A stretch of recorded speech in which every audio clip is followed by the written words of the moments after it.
Cette émission, présentée sur Nous TV, est entièrement conçue et réalisée par une télévision autonome de votre localité.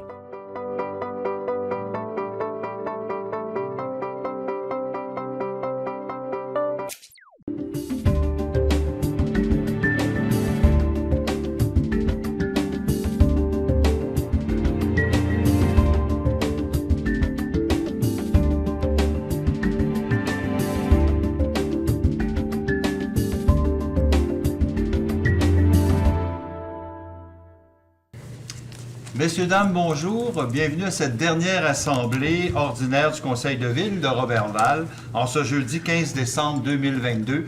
Il est 13h30, donc nous allons procéder avec l'ordre du jour. Alors, on commence avec le point 1 pour la période de questions. Il n'y a pas de public dans la salle aujourd'hui. Est-ce qu'on a reçu des questions par Internet? Aucune question, merci.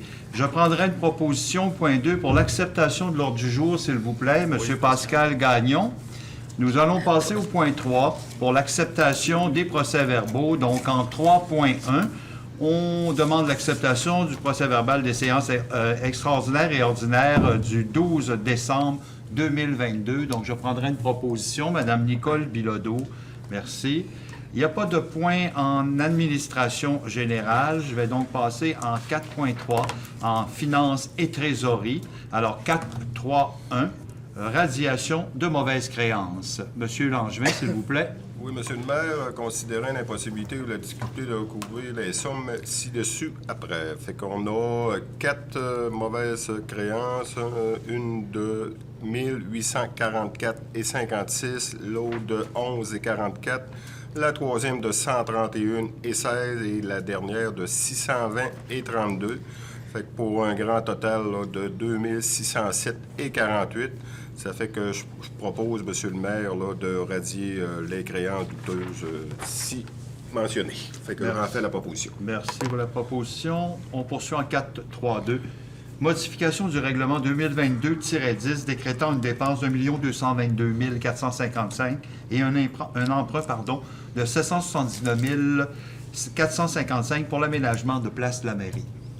Oui, Monsieur le maire, considérant qu'à la suite d'une première révision des dépenses autorisées au terme du règlement 2022-10 portant celle-ci à 979 455 à une somme de 1 222 455, le conseil municipal fut dans l'obligation d'adopter en date du 12 septembre dernier la résolution 2022-343 pour modifier le règlement.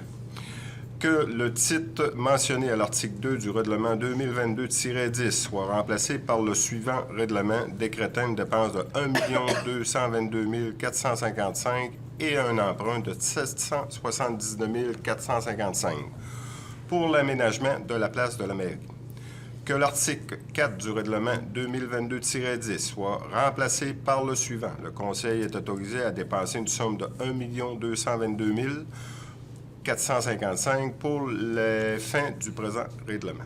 Que l'article 5 du règlement 2022-10 soit remplacé par le suivant. Aux fins d'acquitter les dépenses décrétées par le présent règlement, le conseil est autorisé à emprunter une somme de 779 455 sur une période de 15 ans et affecter la somme de 200 000 $ provenant du Fonds général et représentant le montant de l'aide financière reçue du Fonds de développement hydroélectrique de la MRC Domaine du Rouen, volet local de la ville de Roberval.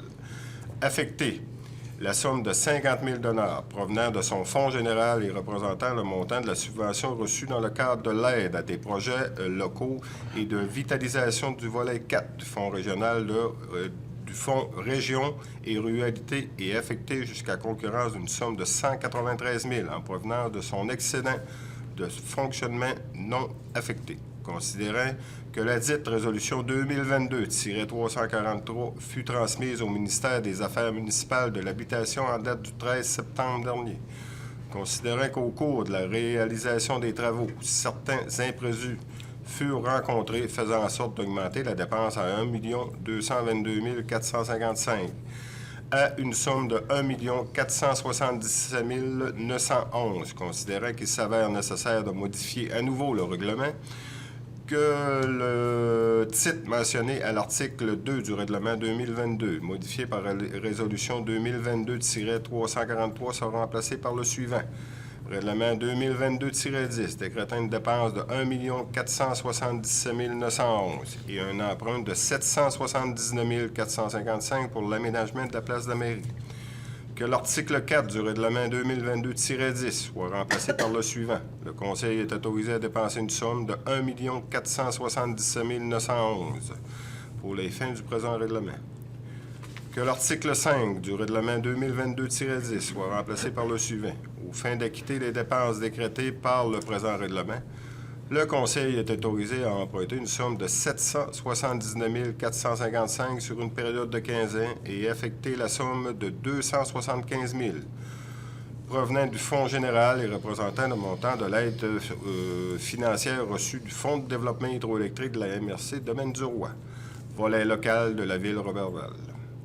À affecter la somme de 50 000 provenant de son fonds général et représentant le montant de la subvention reçue dans le cadre de l'aide de projets locaux de vitalisation du volet 4 de Fonds Région et Réalité. Excusez, M. le maire, et affecté jusqu'à concurrence d'une somme de 373 456 en provenance de son excédent de fonctionnement non affecté. Qu'une copie de certifié de la présente résolution soit transmise au ministère des Affaires municipales et de l'Habitation. La présente résolution annule la résolution 2022-343 adoptée lors de la séance ordinaire du Conseil tenue le 12 septembre 2022. Fait que j'en fais la proposition, M. le maire, pour modifier la proposition. Merci, M. Langevin. On va passer au point 4.4, greffe et affaires juridiques. Donc, une série d'adoptions de règlements avec des détails qu'on va vous expliquer. Donc, on y va avec 4.4.1. Adoption du règlement 2022-16 intitulé « Imposition pour l'année 2023 ». Oui. Donc, Monsieur le maire, avant que l'on débute l'adoption de la série des 9 règlements, si vous me permettez, pour ne pas alourdir le processus, je veux simplement préciser qu'à l'égard de chacun de ces règlements-là, un avis de motion a été dûment donné lors de notre séance ordinaire tenue le 12 décembre dernier, et qu'un projet de règlement a également été déposé à l'égard de chacun de ces règlements-là et qu'il n'y a eu aucun changement entre les projets déposés et les règlements que nous allons adopter au cours de la présente séance. Donc, si on revient au règlement 2022-16 qui concerne l'imposition pour l'année 2023, donc ce règlement vient décréter une taxe foncière générale de base au taux de 1 et 1 sou du 100 d'évaluation et qui sera imposé sur tous les biens-fonds imposables situés dans la municipalité.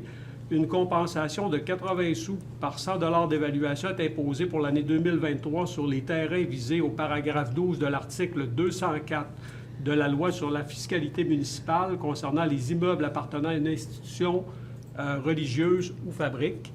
Et une compensation est également imposée à l'égard des immeubles appartenant à une commission scolaire pour l'année 2023 selon les dispositions de la loi sur la fiscalité municipale. Et enfin, une compensation est imposée à l'égard des immeubles appartenant à un établissement public au sens de la loi sur les services de santé et services sociaux, centre d'accueil, garderie pour l'année 2023 selon les dispositions de la loi sur la fiscalité municipale. Donc, c'est l'objet du règlement 2022-16. Je prendrai une proposition, s'il vous plaît. Madame Laroche, merci.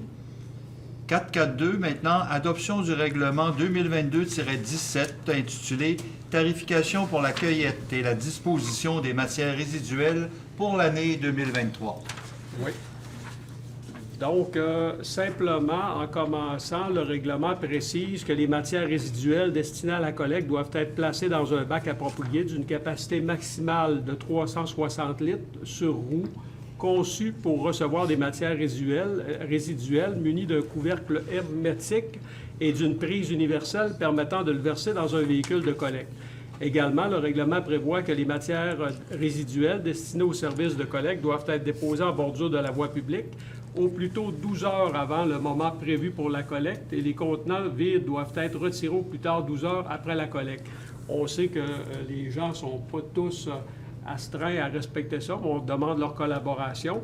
On mentionne également au terme du règlement qu'il est interdit de placer en bordure du chemin public ou à tout endroit à la vue du public des déchets dont la collecte n'est pas faite par la Ville et ou la MRC Ces déchets doivent être transportés à un site approprié par le contribuable à ses frais, autant de fois que l'exige la propreté et la salubrité publique. Et on dit que pour défrayer le coût de la gestion des matières résiduelles, incluant notamment l'administration, la planification, la cueillette, le traitement, l'élimination et le recyclage, il sera imposé exiger de chaque propriétaire d'un immeuble situé sur le territoire de la municipalité un tarif de compensation pour chaque immeuble dont il est propriétaire tel qu'établi ci-après. Pour une résidence, on parle de 228 $ par unité de logement. Pour une résidence secondaire, c'est-à-dire un chalet, pour la période du 1er mai au 1er novembre annuellement, on parle de 114 $, donc un demi-tarif. Pour une résidence, maison de personnes retraitées, 228 $ par unité de logement et 22,80 $ par chambre qui ne fait pas partie d'un logement. Pour un immeuble destiné en tout ou en partie à des activités industrielles, commerciales ou institutionnelles, ce qu'on appelle dans le jargon les ICI, et classé au rôle d'évaluation comme INR 6 ou plus, on parle d'un montant de 500 $. Pour le centre de détention, 500 $ et 50 $ par cellule d'hébergement. Dans le cas d'un immeuble mixte, c'est-à-dire un immeuble qui fait partie à la fois de la catégorie résidence et ICI 6 ou plus, les deux tarifs s'appliquent. Et pour un immeuble agricole, on parle d'un montant de 325 $. Pour un immeuble qui ne fait partie d'aucune des catégories subventionnées, on mentionne qu'il sera prélevé et imposé du propriétaire de celui-ci une compensation montant de 228 $. Et on mentionne dans le règlement que pour une résidence, le tarif de compensation n'est pas exigible pour unité de logement intergénérationnel si les conditions prévues au règlement sont dûment respectées. Ces conditions sont les suivantes. C'est qu'un permis de construction ou un certificat d'autorisation doit avoir été dûment délivré à l'égard de ce logement par le service d'urbanisme de la Ville, conformément à la réglementation en vigueur, et une preuve d'identité de l'occupant de ce logement a dû être fournie pour l'année financière visée par le présent règlement à la Ville, laquelle preuve doit établir le lien de parenté avec le propriétaire occupant. Et dans ce cas-là, bien, on parle qu'il y aura un seul tarif de compensation qui sera exigible. C'est l'objet du règlement 2022-17. Je prendrai une proposition, M. Maltais, merci. Monsieur Maire. Monsieur Maire, une question à vous avez une là. question? Oui. Le règlement de 10 heures, là, il y a du monde qui laisse traîner 4-5 jours. C'est qui doit s'occuper de l'application de ce règlement? Oui, mais ça, dans le fond, il n'y a pas de disposition pénale. On ne donne pas de constat d'infraction, mais on demande aux gens de collaborer. Il n'y a pas une personne attitrée à aller avancer ou reculer, ou il n'y a pas d'avis qui... Mais on demande la bonne collaboration des contribuables pour faire en sorte que la Ville soit... Non, mais sans donner une infraction, là, y aurait-tu quelqu'un qui pourrait passer et dire, monsieur, veuillez ramasser votre poubelle, ça fait 4 jours qu'elle est là. On n'est pas organisé comme ça, effectivement, on n'a pas les M. effectifs Maltais, pour ça, M. actuellement. Maltais. Non? Non. Non. On va m'en occuper. C'est qui dit? Je vais m'en occuper. Oui, vous le dites. Bon, bien, M. Maltais a dit qu'il va s'en occuper. Déjà. Donc, alors, 4.4.3, adoption du règlement 2022-18 intitulé « Tarification pour le service d'assainissement des eaux et pour la vidange et le traitement des fosses septiques pour l'année 2023. » Oui. Donc, afin de défrayer les coûts relatifs à la gestion des eaux usées, incluant notamment les coûts d'administration, de collecte, de traitement des eaux usées, il sera imposé exiger de chaque propriétaire d'un immeuble situé sur le territoire de la municipalité et desservi par le réseau d'égouts municipal, et également de chaque propriétaire d'un immeuble qui est non desservi par le réseau d'égouts municipal, mais pour lequel le service est disponible, un tarif de compensation pour chaque immeuble dont il est propriétaire, tel qu'établi au présent règlement. Donc, le tarif de compensation pour tout local destiné à des fins commerciales, industrielles ou de services professionnels sera établi pour l'année 2023 à 125 $ par unité. On dit qu'il n'y aura pas de tarif de compensation imposé aux propriétaires de bâtiments accessoires tels que garages, hangars, entrepôts, pourvu qu'ils ne soient pas reliés à l'égout municipal. Le tarif de compensation pour toute maison et habitation est quant à lui fixé à 125 $ également par unité. Lorsque dans un même immeuble se trouvent plusieurs locaux commerciaux, industriels ou de services professionnels, le tarif de compensation est exigible pour chaque local. On dit qu'encore là, dans le cas d'un immeuble d'habitation où il y a un intergénérationnel, il y aura un seul tarif si le propriétaire respecte les conditions que j'ai énumérées dans le règlement précédent, qui sont les mêmes pour les fins d'application de ce règlement-là. Lorsque dans un même immeuble se trouve un ou des locaux commerciaux, industriels ou de services professionnels et des locaux qui servent à l'habitation, c'est-à-dire au logement, le tarif de compensation sera exigible pour chacun des locaux commerciaux, industriels ou de services professionnels et également pour chaque logement local utilisé à des fins d'hébergement selon les tarifs établis au terme du présent règlement. Pour une résidence secondaire, c'est-à-dire un chalet, pour la période du 1er mai au 1er novembre, donc on parle d'un demi-tarif annuel, c'est-à-dire 62,50 $. Et pour le tarif de compensation pour un hôtel, motel, sera de 125 $ pour l'année 2023, plus 3 $ par chambre offerte en location. Pour les maisons de personnes retraitées autonomes, le tarif de compensation pour l'année 2023 est établi à 12,50 $ par unité de chambre. Pour le centre de détention, le tarif de compensation minimum sera de 125 $ pour l'année 2023, plus 12,50 $ pour chaque cellule d'hébergement. Et on mentionne que le tarif de compensation pour le service d'assainissement des eaux usées, c'est-à-dire les égouts, est payable dans tous les cas par le propriétaire de l'immeuble. Et pour la vidange des fosses septiques des résidences isolées, on parle de 62 $ pour l'année 2023 et donc 31 $ pour les résidences saisonnières. C'est l'objet du règlement 2022-18. Je prendrai une proposition. Mme Bilodeau, merci. 444, adoption du règlement 2022-19 intitulé « Tarification pour la fourniture d'eau potable », donc aqueduc pour l'année 2023. Oui. Donc, afin de défrayer le coût relatif à la fourniture d'eau potable aqueduc, incluant notamment les coûts d'administration, d'approvisionnement, de traitement et de distribution, il sera imposé exigé de chaque propriétaire d'un immeuble situé sur le territoire de la municipalité et desservi par le réseau d'aqueduc municipal, et également de chaque propriétaire d'un immeuble non desservi par le réseau d'aqueduc, mais pour lequel le service est disponible, un tarif de compensation pour chaque immeuble dont il est propriétaire, tel qu'établi au présent règlement. Ce tarif s'applique à tous les bâtiments, à l'exception de ceux munis d'un compteur d'eau, dont la consommation est calculée au moyen de ce compteur, et tantôt, il y aura un règlement spécifique pour les compteurs d'eau. Le tarif de compensation pour tout local destiné à des fins commerciales, industrielles ou de services professionnels est établi pour l'année 2023 à 210 $ par unité. On mentionne également qu'il n'y aura pas de tarif de compensation imposé aux propriétaires de bâtiments accessoires tels que le garage, hangar, entrepôt, pourvu qu'ils ne soient pas reliés à l'aqueduc municipal. Lorsque dans un même immeuble se trouvent plusieurs locaux commerciaux, industriels ou de services professionnels, le tarif de compensation est exigé pour chacun des locaux. Après ça, donc, on mentionne que le tarif de compensation pour toute maison d'habitation est fixé également à 210 $ par unité de logement. Même chose que dans les deux règlements précédents. Pour le cas d'un intergénérationnel, il y aura un seul tarif de compensation si le propriétaire respecte les conditions établies au dit règlement. On mentionne également que lorsque dans un même immeuble se trouve un ou des locaux commerciaux, industriels ou des services professionnels et un ou des locaux servant à l'habitation, c'est-à-dire pour les fins de logement, le tarif de compensation sera exigible pour chaque local commercial, industriel ou de services professionnels, de même que pour chacun des logements qui se trouvent dans ce bâtiment.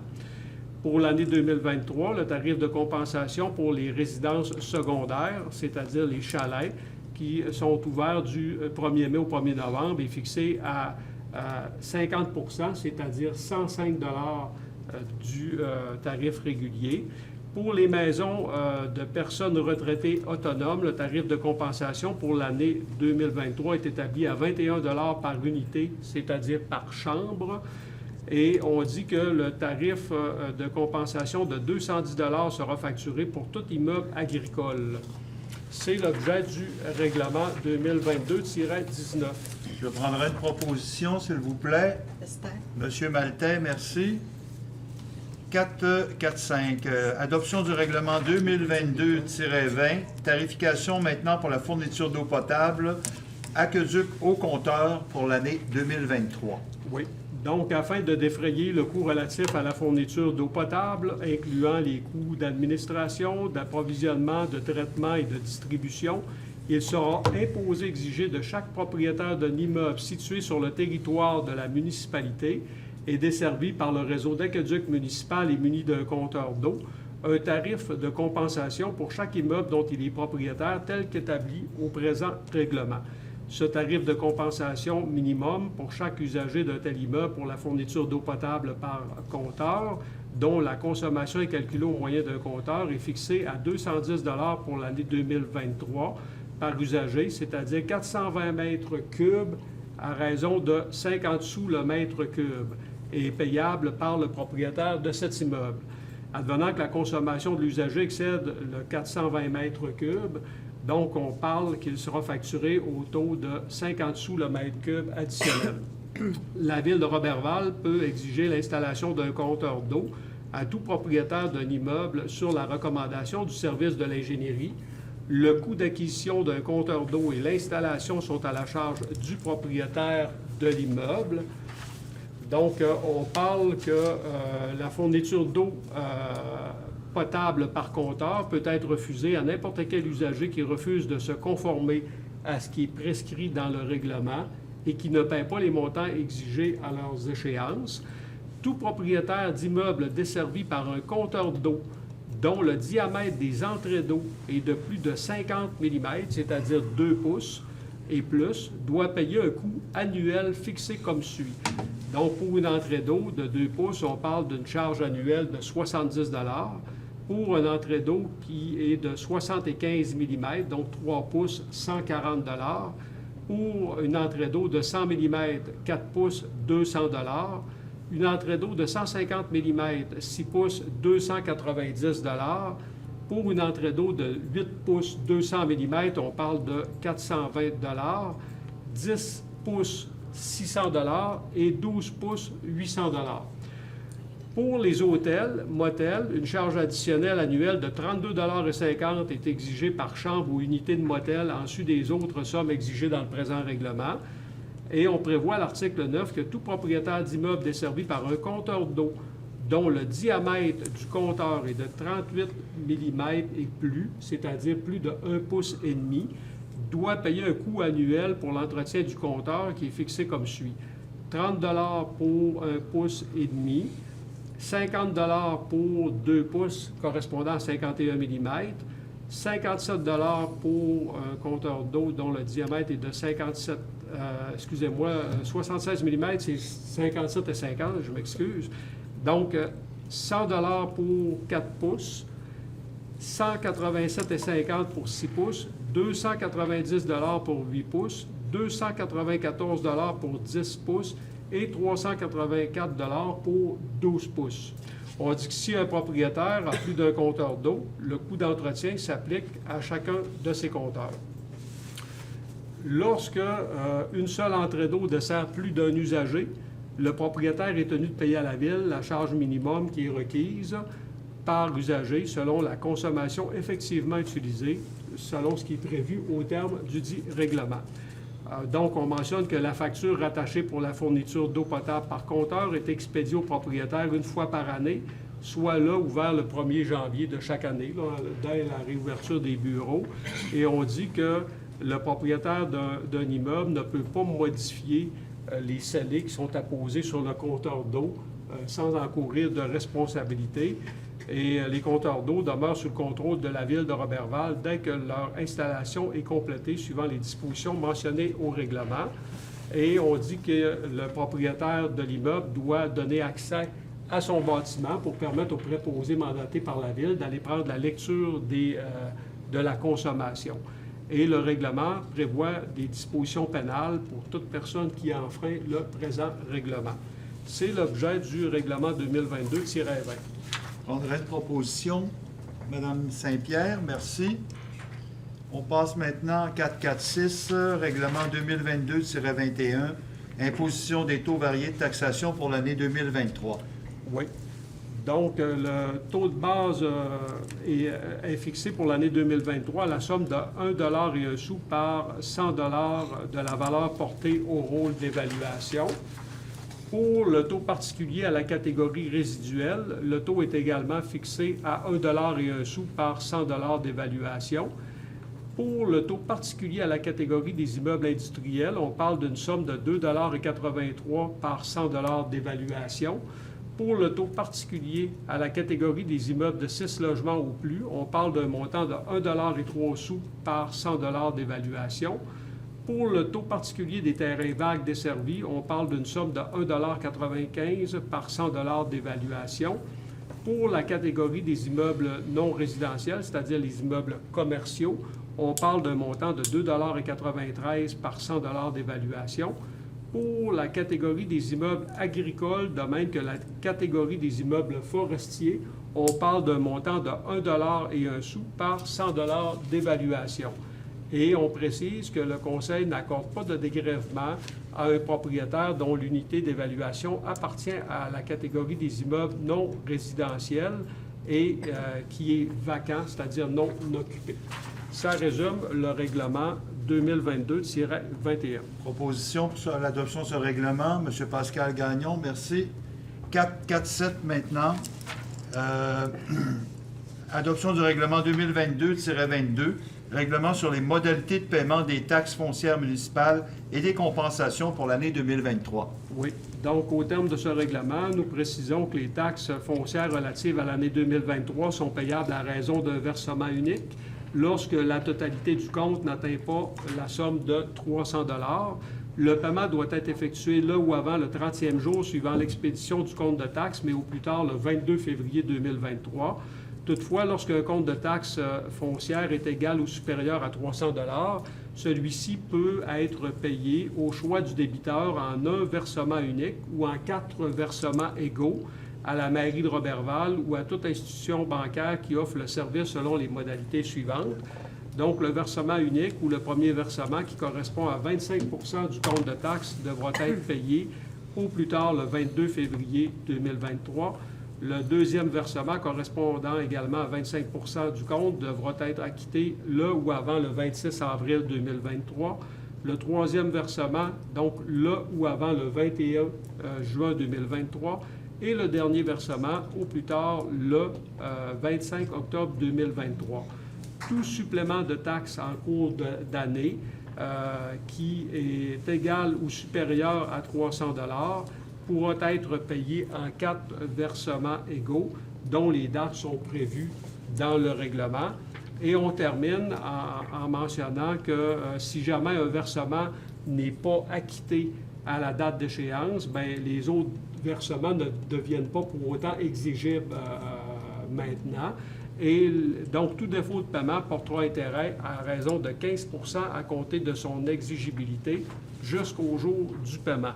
C'est le règlement 2022-22. Je prendrai une proposition pour l'adoption de ce règlement. Madame Bilodeau, merci.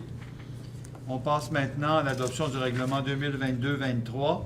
Tarification applicable pour des biens, services ou activités offerts par la Ville de Roberval pour l'année 2023. Ça, je vous en ferai grâce de la lecture. Je veux simplement vous mentionner que dans ce règlement-là, on vient établir la différente tarification pour les biens ou les services qui sont offerts par les différents départements ou services de la Ville de Roberval pour les contribuables. Donc, ça parle autant de la tarification au niveau des loisirs, de l'urbanisme, des travaux publics, de la cour municipale, de l'ingénierie, etc. Et donc, on mentionne qu'il y a eu une indexation là, qui a été faite pour tenir compte de l'inflation de la dernière année. Donc, ça résume le règlement. Et les gens peuvent trouver sur notre site là, tous ces règlements-là. Tous ces règlements-là, Monsieur le maire, seront mis disponibles. Bien, ils étaient dans la section projet de règlement avant le début de la séance. Puis après l'adoption, ils vont être transférés dans le règlement adopté.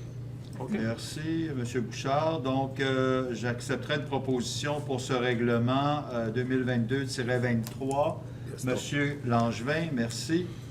On va passer maintenant à l'adoption du règlement 2022-30, règlement abrogeant le règlement 2016-18, ayant pour objet d'établir les modalités relatives au déneigement des entrées privées et des stationnements par des entreprises de déneigement. Oui. Donc, en 2016, le conseil municipal précédent avait adopté un règlement qui venait établir différentes modalités de déneigement qui s'appliquaient strictement pour des déneigeurs pour des entrées privées. Donc, on a intégré ces dispositions-là dans le règlement sur les nuisances, qui est le règlement harmonisé pour toutes les municipalités de la MRC Domaine du Roi. Et on a fait en sorte que ces dispositions-là ne s'appliquent plus strictement aux déneigeurs, mais s'appliquent aussi à monsieur et madame tout le monde. Donc, on vient, par exemple, prévoir qu'il sera interdit de pousser de la neige dans la rue, sur les bords de fontaines, de souffler de la neige dans le lac et toutes ces choses-là. Donc, c'est pour ça qu'il n'y a plus lieu de conserver ce règlement-là, 2016-18, là, qui était strictement réservé pour les entreprises en déneigement. Proposition. Madame Esther Saint-Pierre. Pardon. On est au point 4.4.10 maintenant.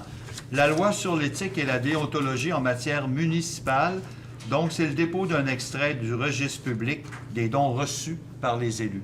Oui. Donc, attendu que l'article 6 de la loi sur l'éthique et la déontologie en matière municipale prévoit que tout don ou toute marque d'hospitalité ou autre avantage reçu qui n'est pas de nature purement privée doit faire l'objet d'une déclaration par le membre du conseil concerné dans les 30 jours de sa réception, attendu que le directeur des affaires juridiques et greffier doit, en vertu de la loi susdite, tenir un registre public de ces déclarations et en faire dépôt lors de la dernière séance ordinaire du mois de décembre.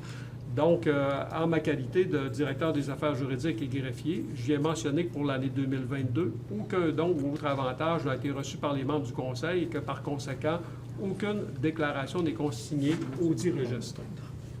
Merci, Maître Bouchard. Donc, je vais passer maintenant au point 5, sous la rubrique Qualité de vie, loisirs, sport et famille, M. Gagnon, 511, octroi de contrat de gré à gré, étude d'avant-projet, aménagement de la bibliothèque Georges-Henri Lévesque. Oui, Monsieur le maire, il est proposé que le conseil municipal de la ville de Roberval octroie de gré à gré à la société Ardoise Architecture Incorporée le contrat pour les services professionnels d'architecture en lien avec l'étude d'avant-projet concernant l'aménagement de la bibliothèque Georges-Henri Lévesque pour un montant de 15 900 $ taxes en su et autorise le directeur du service des travaux publics, de l'hygiène du milieu et de l'ingénierie à signer pour et au nom de la ville les documents jugés nécessaires et utiles pour donner suite à la présente résolution, et c'est une proposition, M. le maire. Merci, M. Gagnon. On va donc passer maintenant à 5.4, puisqu'il n'y a pas de point avant. Sécurité publique, donc 5.4.1, entente relative à la fermeture de route en période hivernale, ministère des Transports, autorisation de signature. Madame Claudie. Oui, merci, M. le maire. Donc, comme vous l'avez mentionné, c'est le ministère des Transports qui demande à la Ville de Roberval sa collaboration dans l'éventualité, où il s'avérerait nécessaire de procéder à la fermeture d'une route sous la gestion du ministère en cas de situation d'urgence, principalement en période hivernale. Comme la Ville a offert sa collaboration, il est donc proposé que la Ville accepte les termes et conditions de cette entente de fermeture de route soumise par le MTQ et autorise Mme Sanson à signer pour et au nom de la Ville l'entente à intervenir. C'est une proposition. Merci pour la proposition, Mme Laroche. Donc, on va donc passer maintenant à 6.2 en urbanisme. Donc, 6.2.1, renouvellement de mandat au comité consultatif d'urbanisme. Mme Laroche. Merci. Donc, afin d'éviter que tous les postes deviennent en élection au même moment, l'article 13 du règlement 2018-20 constituant le CCU de la Ville de Roberval prévoit que le mandat des postes occupant des membres occupant les sièges numéro 3, 4, 5 devra être renouvelé en bloc, et même chose sur le mandat des sièges 6, 7, 8 et 9 en alternance. Attendu que les postes 3, 4 et 5 viennent à échéance ce 31 décembre de cette année, qui sont messieurs Régent Tremble et Martin Bonneau, ainsi que Mme Roxane Tremblay, et ceux-ci ayant fait connaître leur volonté de renouveler encore pour un an. Pour 2 ans. Pour 2 ans. 2 ans, oui, excusez. Il est donc recommandé que le Conseil de la Ville accepte le renouvellement de chacun des membres, dont M. Tremble, par contre, est le troisième, c'est son troisième et dernier mandat.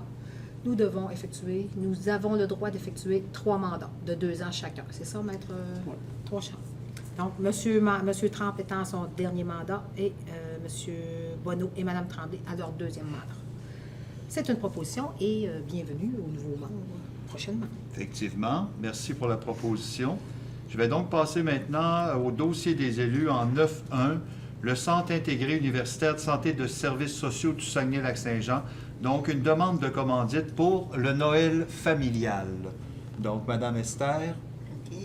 Il est proposé que le conseil municipal de la ville de Roberval verse une somme de 200 $ à l'équipe de l'application des mesures au Centre de la protection de l'enfance du secteur de Roberval afin d'offrir une fête de Noël familiale où parents et enfants auront l'occasion de se voir dans un contexte positif et sécurisant.